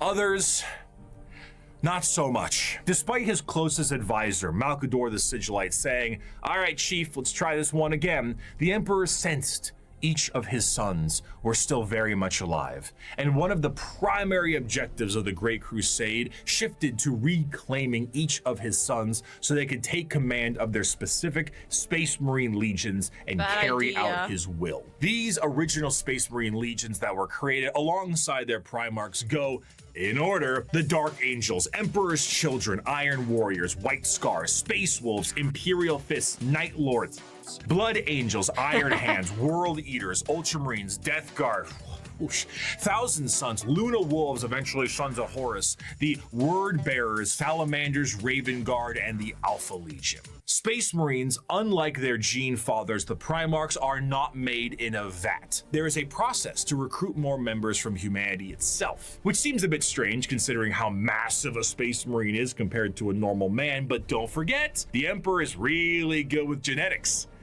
Less good with anesthetic, however. These prospects are recruited across humanity from various reasons and methods, and are generally killed during that process. But sometimes they aren't, and they are able to go through more and more of the actual training to assess certain traits that are important and relevant to being a Space Marine. Most of the time, the common factor is a pure, unrelenting willingness to kill the enemies of the Imperium. After going through psychological screening, the prospect, now called a neophyte, goes under the knife to become a Space Marine. And here is a quick list of all the cool new stuff they get genuinely shoved into their bodies. A secondary heart, an organ that makes your bones grow, an organ that makes your muscles big, I mean, TBH, a secondary heart's kind of useful if your first one fails.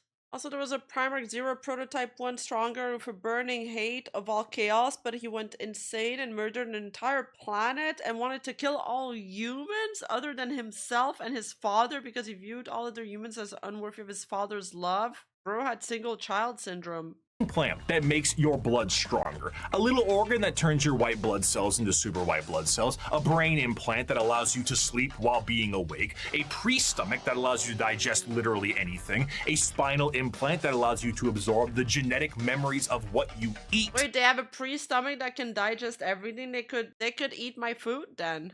Bigger and better lungs that can let you breathe underwater, an implant that gives you stronger eyes, new ears that keep you from being dizzy, a brain implant that lets you go into suspended animation if you're in a bad shape, skin that acts like transition glasses, I almost got it in one take, a brand new kidney, the ability to taste the air and find enemies like a bloodhound, a special coating on your skin that allows you to be protected in space, the ability to spit acid, a gland that allows you to absorb the unique genetic makeup from the gene seed in the first place, and a straight up carapace that allows the Space Marine to interface with their power armor directly. Quite often, these are put inside of you at dubious levels of mental alertness and dubious levels of anesthetic. After a more generalized indoctrination into the faith of the Imperium and a bit more training and other important manners, they can finally be welcomed as a fully fledged Space Marine. A Space Marine is quite literally a walking tank that is armed to the teeth. Two of the more iconic weapons held by a Space Marine are their bolt gun, which fires explosive shells the size of soda cans, and a chain sword, which is the Space Marine is clad in a colorful carapace known as power armor, crafted from extremely heavy and durable ceramite. The power armor of a Space Marine protects him from any terrors he may face, be it the void of space itself to an inhospitable atmosphere. This armor, combined almost biologically with an already massive physique, makes the Space Marine an almost unstoppable fighting force. And hell, if the armor doesn't protect them enough, they can always become a walking coffin like the dreadnoughts of the chapters are. What truly adds to it all, however, is the sheer difference in some of them. While a Space Marine in its own right is an indoctrinated freight train on legs, how they act can be quite different from chapter to chapter. The gene seed of a Primarch is not just helping them become big and strong, but allows them to gain certain traits from their forefathers. Everything from how they think to even slightly adjusting their physical appearance once it's been implanted, the gene seed can be the personality of an entire Space Marine. Take the Salamanders, for example. Salamanders have a predisposition to fire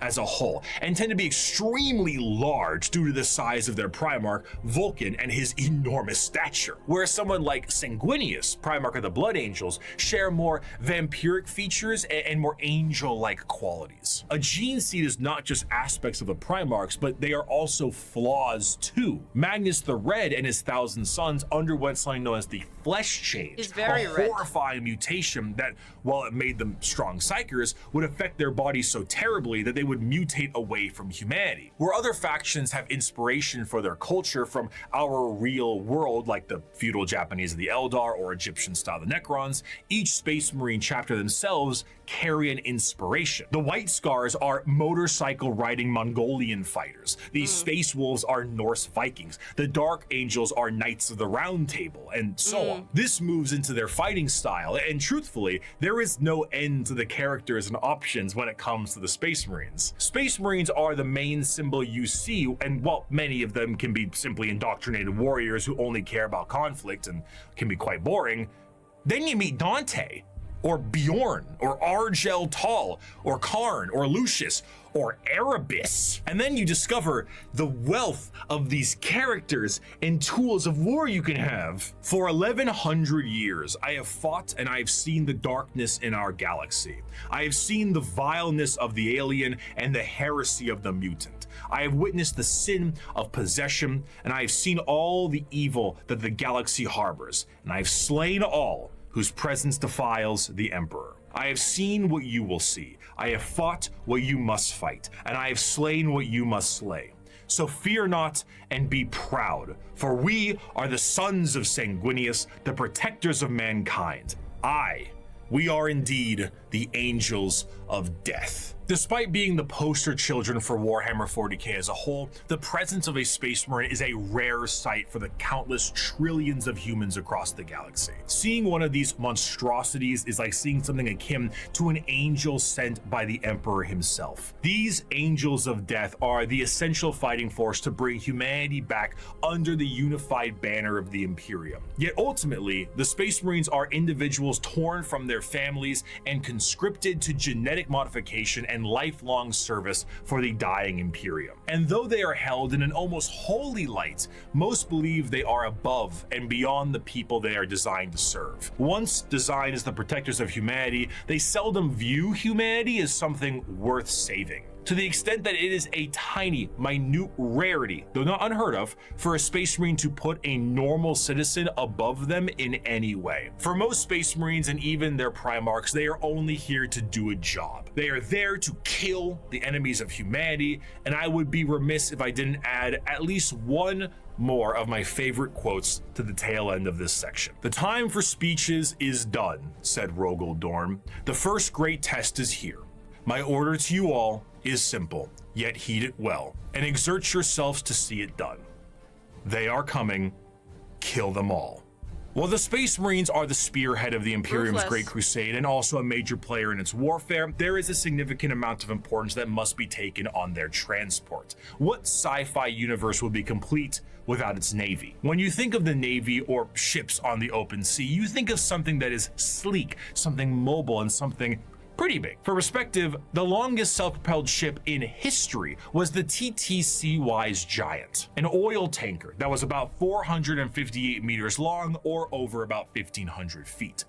This right here is child's play in the world of 40k ships. That is a ship that is huge. considered to be an escort vessel in the Imperium is about 3 times the size of a Sea-Wise Giant, and the size of the ships only go up from there. Your most common ships are the cruisers. The light cruiser tends to average at about 2 kilometers long, or just over a mile in length, where my the God. Dictator class cruisers can be over 3 kilometers or 2 miles in length. The largest ships are your battleships, and they are tremendous. We're talking 5-mile long, half a mile high monstrosities that look like gigantic Gothic Holy. cathedrals and filled to the brim with weaponry. And not only are they filled with weapons, but they are also jam-packed with crewmen. Battleships tend to, on average, carry a crew between several thousand to several million, and they need every single one of those members because we don't have advanced technology for other things to pilot themselves or control themselves in a meaningful way because there's no AI. A lot of this stuff has to be done manually. Even the reloading of those giant batteries is a form of manual labor. And of course, generally speaking, gliding through the stars is a very Wait, so they don't have non-thinking machines? They don't have any machines at all? slow way to do things. And let's be honest, there can't be a science fiction setting without some form of hyperspace travel. This form of travel in 40K is less like going to Plaid in Spaceballs and more like going into Davy Jones' zipper dimension in SpongeBob. Oh, now what? Oh, I they suppose do you're it gonna show me. as Oh, basic. gee, that's very nice. Oh, what is this? Some kind of magic act?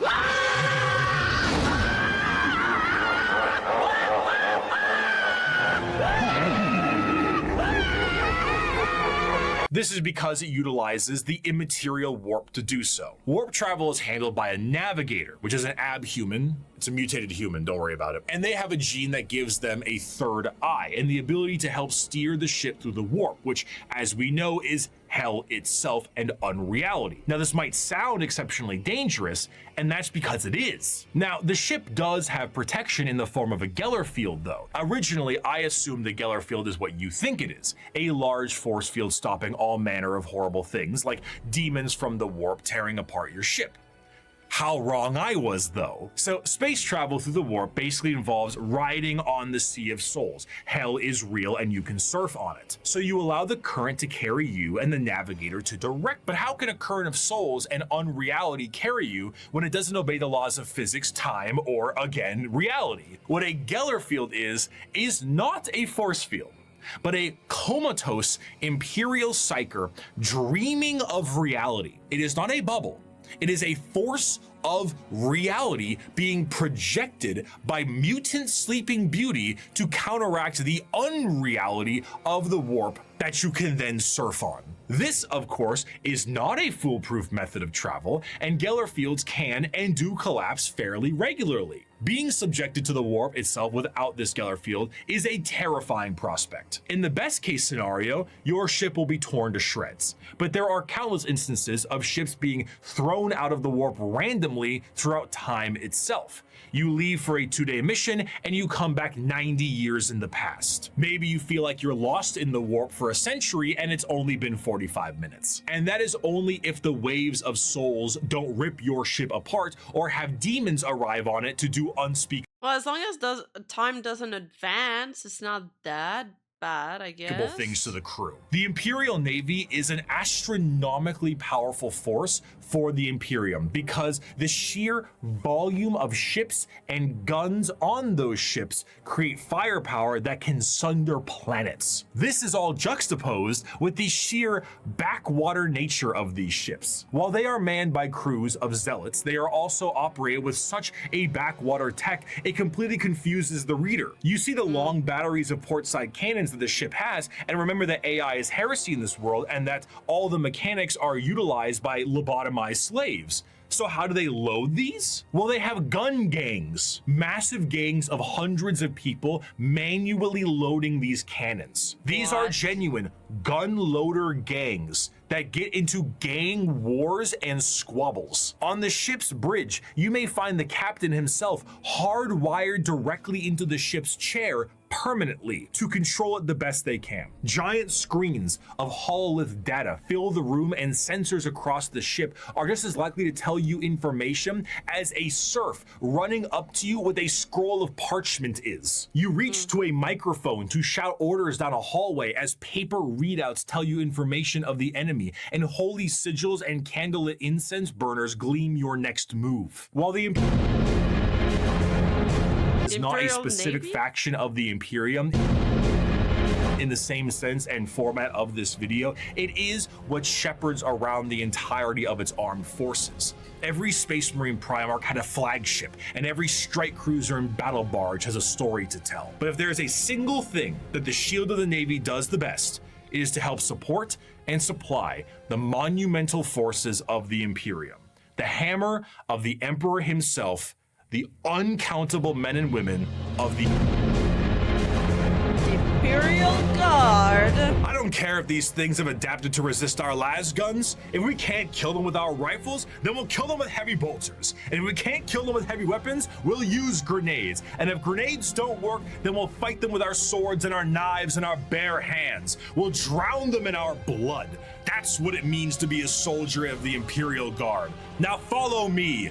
Charge! There is no better symbol of the might of the Imperium itself than the Astra Militarum, or as it is commonly known, the Imperial Guard. Though the Space Marines take the glory and stand as the visual representation of the Imperium, their numbers are dramatically thin and specialized in comparison. To reclaim 1,000,000 worlds, you need a countless number of troops willing to fight and die for your cause. The Imperial Guard represents the Imperial truth made manifest. Every year, the worlds of the Imperium pay a tithe in the form of soldiers to fight the good fight of the Emperor, and this number is impossible to pin down. Even saying billions would be a dramatic understatement. The sheer volume of soldiers serves as the fundamental backbone of the Imperium.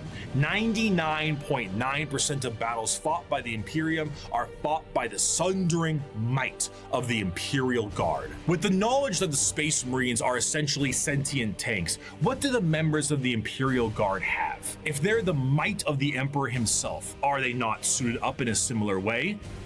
No, not really. No fancy suits, no biological enhancements, and basically no expectation to live. Once a regiment of guard are activated, they are sent directly into battle with almost no expectations that they will survive. This is because, despite their training, their incredibly powerful armor, and extremely strong weapons that would crush any army of the modern day, they are so hopelessly outmatched to the things they will face. Sending a member of the guard is throwing a rock at a nuclear bomb. However, where they lack in advancement, they make up for in sheer numbers, and their overwhelming force can be the difference maker in any deployment they face. Quantity is a quality all its own. That doesn't feel good to get deployed as human fodder, though, but I guess they're all like zealots. If they do happen to survive, they will be sent to the next battle and so on. Seldom do members of the Astra Militarum get old or retire, and those that do are truly to be feared. There's an old saying that the average lifespan of a guardsman is about 15 hours from deployment, and considering the sheer number of guardsmen out there in any given battle, that number is probably accurate. When several million of your pool of guardsmen die within the first few hours of combat because the orcs threw a moon at you, it can really screw the numbers. The soldiers of the Guard are conscripted and trained on an incredible number of worlds in the Imperium, and these worlds can impact their training and their combat style directly. The most famous visually are the Cadian shock troops. But other notable Guard factions include the gas mask-clad Death Corps of Krieg, the Rambo level of Catachan Jungle Fighters, and the iron-willed Mordian Iron Guard. This also helps them specialize against individual types of enemies. The Indigan Prefects are a special Guard regiment that came from a planet whose planetary governor, the leader of the planet, thought it was fun to collect exotic animals, which then crossbreed and then became the giant freight train-sized monsters destroying the planet. So the Indigan Prefects are specialized for big monsters. Hello, Tyranids. One particularly interesting officer in the Guard is the enforcement officer known as the Commissar, and they are one of the more visually striking members of a regiment. These are specialized Imperial officers and act as morale officers. But instead of singing songs to the troops and providing hot meals, the Commissars are there to make sure that the members of the regiment continue to fight to the bitter end. If a soldier does not meet the standards of the Commissar, the solution is simple. There are trillions of other soldiers out there. We don't really need you. Combat fatigue? Headshot. Concerns about the conflict? Headshot. Fleeing the battlefield? You bet that's a headshot. Considering these officers tend to be outside of their regiment, feelings on them can be mixed. And in fairness, certain commissars like the esteemed Ibram Gaunt or Caiaphas Cain tend to do a bit better with the whole people talking part, because if, say, you were trying to tell a beefed up Catachan jungle fighter what to do, you might take a mysterious leave of absence inside a carnivorous plant. But no matter what I say, I don't think I can truly convey the sheer might of the Imperial Guard, so I'm gonna get a visual aid. Let's take a look at this image right here, right? This is the cover of the 9th edition Codex for the Astra Militarum, the official cover art. Your eyes may be drawn to the dark and brutal looks of some of the main members on the front and the gigantic orc they are attacking, but zoom out a little bit. There is no floor. There is only people, and behind those people are tanks, and behind those tanks are flying artillery shells. There are 2 enormous transport ships in the sky, and their ramps But there's also wings here, like an angel. are down, and on their ramps are more people. The Imperium is described as having 1,000,000 worlds. 1,000,000 worlds. And each one of them gives soldiers to the Imperial Guard for the tithe. On a given battlefield, in a given fight, foot soldiers number in the millions, tanks in the tens of thousands, and you have enough artillery to turn the night sky day. You have walkers and APCs and aircraft They're all like Emperor Simps, basically. and horse cavalry and tanks the size of apartment buildings. You have drop troops and spec ops and rattling snipers and gigantic ogres that can't count to 4, but they can turn you into 4 pieces, and it just doesn't end. Humanity is a horde army, but instead of a horde of bugs or rampaging orcs, it's a living wall of guns. At the end of the day, though he's been ferried through hell on a ship that's 10,000 years old to some godforsaken war-torn rock, though he deployed from high orbit with nothing but a grav chute, though he is one of 10 million men and women snatched from his homeworld to fight a war he barely understands, though he has been given a weapon that fires small suns and may annihilate him as he fires because the knowledge of how it functions has been lost, though his company is supported by tractor tanks that run on anything you can burn, though he wages war against the devouring hive mind, ravenous demons and hordes of hyper-advanced aliens with strange technologies and sorceries he never dreamed existed. No one will remember his sacrifice. There will be no records of his deeds, no glorious parades in his honor, and no remembrance of his name. All he will earn is a shallow, unmarked grave on a forgotten world untold light years from home. Yet for all this thankless sacrifice, a guardsman is a man, just like you. He has no millennia-old genetic engineering, no prophetic leader, no miracles of faith. He has his lasgun, his orders, and those beside him.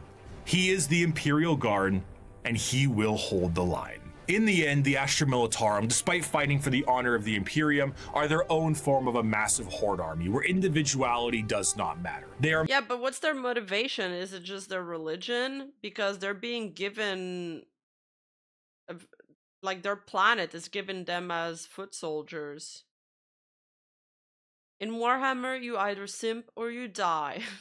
merely numbers to the Imperium, and the vast majority of the conflicts they are sent to are attrition-based battles that gain virtually no ground while countless millions die. Yet this makes them the most human. For the Imperial Guard contains normal people, people who are happy and sad, people who laugh and love, and in there are stories, because there is strength in facing the horrors of the universe head-on with nothing but a rifle in your hands and a prayer on your lips. Armed with an innumerable amount of Imperial soldiers and Space Marines, the Navy begins its great crusade into the stars to rescue the stranded Primarchs and reunite them to their legions. But the biggest question needed to be asked was, what would they find?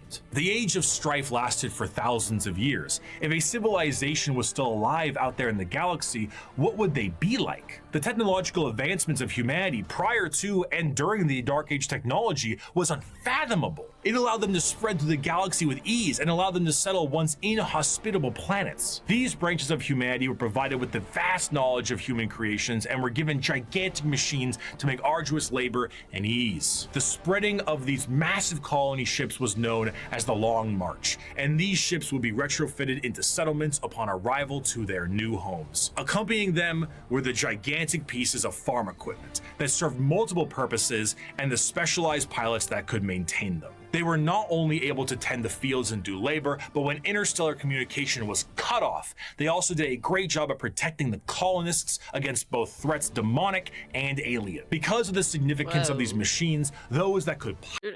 It's a bad day when you're getting attacked by both demons and aliens. In Warhammer, if you don't have a name, you're cooked. And with a name, you're cooked later, maybe. Yeah, even the main characters are cooked later. Pilot them were powerful enough to be considered leaders, and the upkeep and preservation of the machines and the lineage of those who could pilot them was imperative. These machines, over the thousands of years, would eventually be known as the Imperial Knights.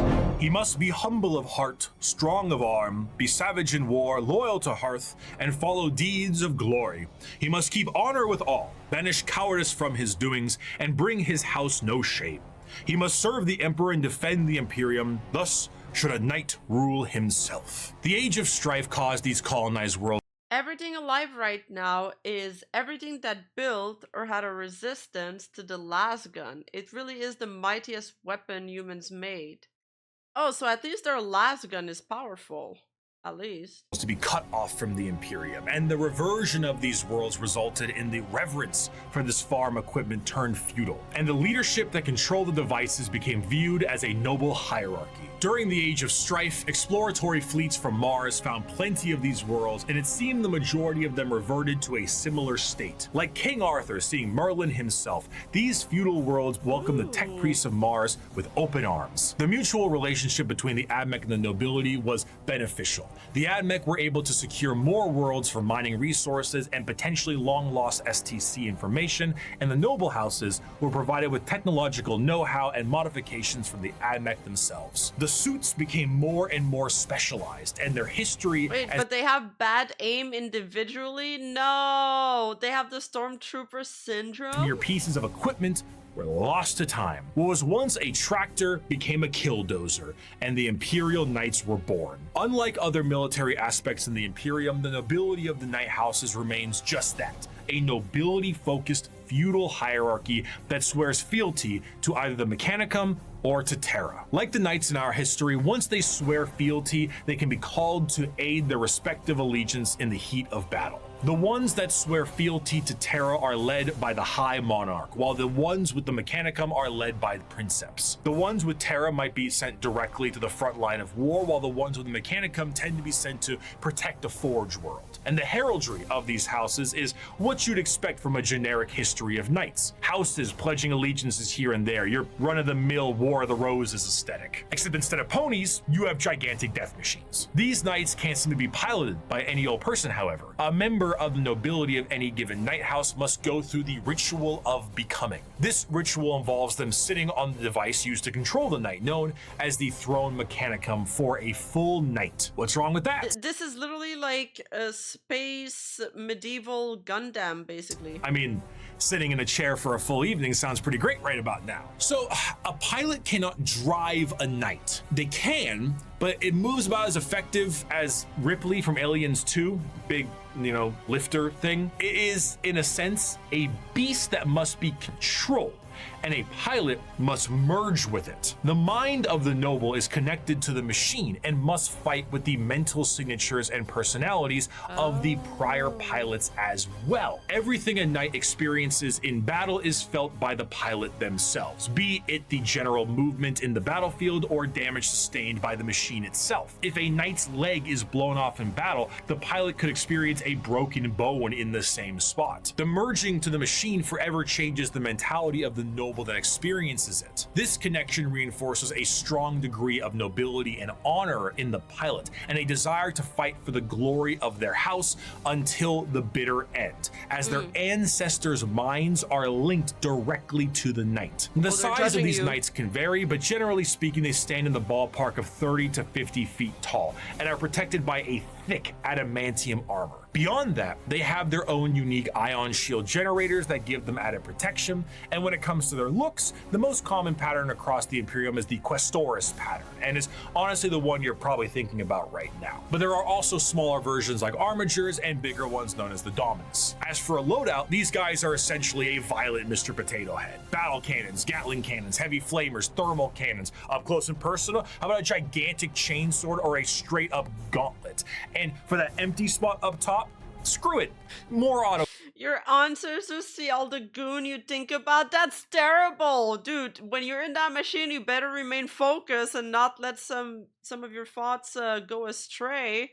That could be embarrassing. Cannons, maybe add some missiles. Whatever you can do to make it as over the top as possible, you gotta do it. A squire serves a knight serves a lord serves a baron, and a baron serves a monarch. So who does the monarch serve? He serves every subject, from the rudest serf to the members of the court. Chivalric fealty, when ideally practiced, is not a pyramid, but a circle. Ironically, on the surface, night worlds themselves are one of the least grim-dark settings in the galaxy. Reverting to an ancient time with knights and peasants is almost an escapism from the techno-hell of the modern Imperium. But this, of course, doesn't make it great for everyone.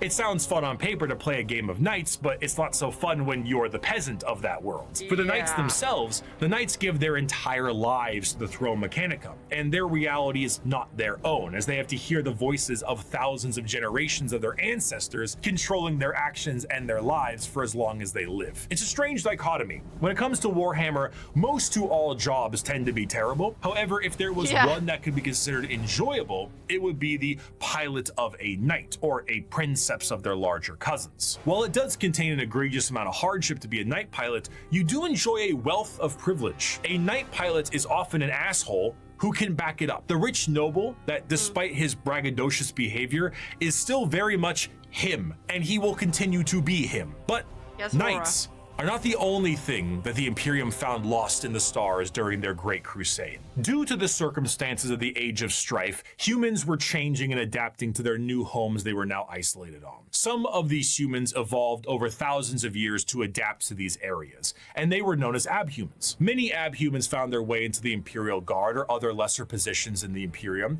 if they were not wiped out immediately for being too different from their human counterparts. But their abilities and appearance vary from planet to planet, and one particular... I'd be more worried about about you thinking about that stuff in the middle of a battle. Well, it depends what you're into. A group of abhumans have made quite a name for themselves in the center of the galaxy. The Leagues of... I can't read the font. The origins of what will be known as the Kin start at some point during the Dark Age technology, where their ancestors left a planet that is very much Terra and went to the galactic core to mine it of its resources. They brought along with them everything that they would need for a long-term stay, most important of which were the incredible AI-based supercomputers, be it guidance, technical or philosophical, schematics, or the ability to upload the memories Wait, they're gonna get AI? It's Jover for the other ones then. the deceased explorer to gather information from them. These computers became an essential part of their everyday life, especially considering that the galactic core is one of the most inhospitable places in the galaxy. It is an exceptionally star-dense location, full of abnormalities, black holes, and sentient hostile nebula. Whatever that last part means, it is not a safe and easy place to make a living, and this only got worse thanks to the warp storms during the Age of Strife. In order to adapt to this area, these travelers perfected a genetic makeup that made their future clones to be more adept to the area. These future clones would be shorter and more robust than their ancestors, and the need to procreate would be unnecessary because why risk messing up a good employee when you can just make a new one? These would be known as the squats, and they would all die, except for when they didn't. And now they are known by a different name. Most void-faring races have at least one cautionary tale of foolish explorers vanishing amidst its blazing stellar nurseries and strange anomalies.